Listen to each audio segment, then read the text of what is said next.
auprès de ma We blonde. have Monsieur Benoit Bourque around Montreal. He's actually from Verchères, which is near Montreal. It actually is near Contrecoeur, where my original French ancestor came from France back in the 1600s. But I visited Contrecoeur, right up the road from where Benoit lives. So we may be cousins, distant cousins. But the reason Benoit is here... Which is bad for you.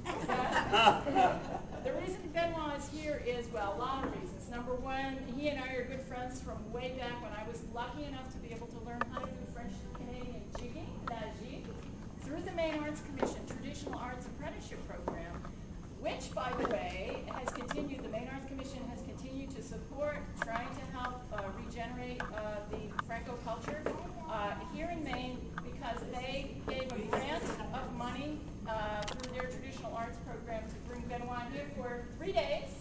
Last night he did a very fun dance workshop at the library, which actually turned into a song session. It was like a house party. We had little kids there, and we had memes there, and everybody in between.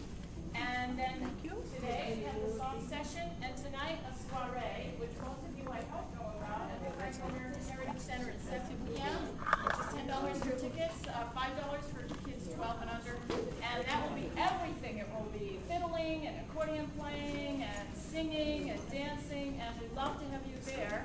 And at the end, I'm going to tell you about another exciting event which is happening tomorrow, which is National Dance Day. Benoit has agreed to add one more thing. There's going to be a merry parade from by the falls in Lewis, in Auburn, the Auburn side, which will march with Benoit like the Pied Piper at the head to the train trestle. There will be dancing across, French-Canadian dancing across the train trestle from Auburn to Lewiston. So I'm going to tell you about it now, but you can ask me more questions later.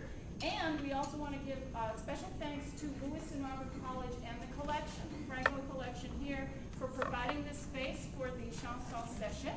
Special thanks to Paul Farrell, who is adding his joie de vivre. Paul is a Franco-American who actually is half Irish and half French, but he really loves those French roots and he loves to sing. So thank you, Paul.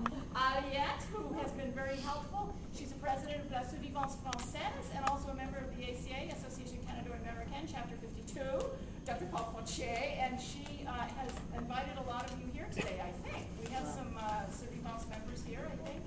And we also have, we have the Hilton Garden Inn, who's putting Benoit up free in a beautiful room overlooking the falls for 3 days. Wonderful. And we have Franco-American Heritage Center, which of course is hosting the event tonight, and the Lewiston Public Library. I don't know whether I've left anything out, but I'm going to give Annette Dory, who is the chair of the board of the Franco-American Collection here at LA College, just a couple of minutes to tell you about this wonderful resource here at Lewiston Auburn College and some exciting new directions that the collection is heading. So, and Annette was very helpful, and actually Dean Gibson, who I guess is not here at the moment, but the dean of the college here was very helpful in making this space available. I'm going to shut up now. And Annette, you were late, and then you were late. Oh, yeah.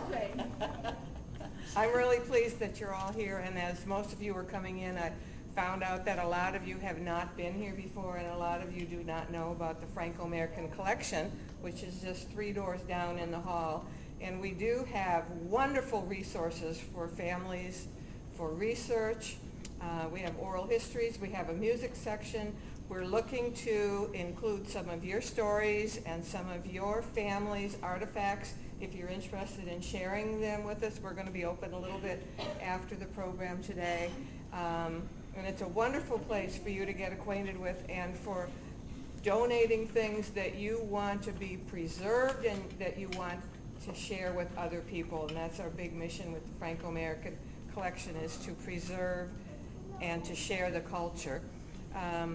2 things, all I want to say is I'm going to put out a stack of these books about the Franco-American music tradition that are left from a program that occurred here a couple years ago. There's no music in it, but there's a lot of history of the music in there, and I think a lot of you might like to take a copy of this with you.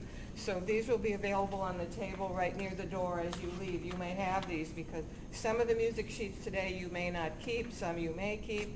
This one you may keep. It's a booklet. It's only if you want it. And the other thing is, some of you who've been here before, you know that this, for several months, the Franco-American collection has been open to the public on limited time frame, mostly by appointment.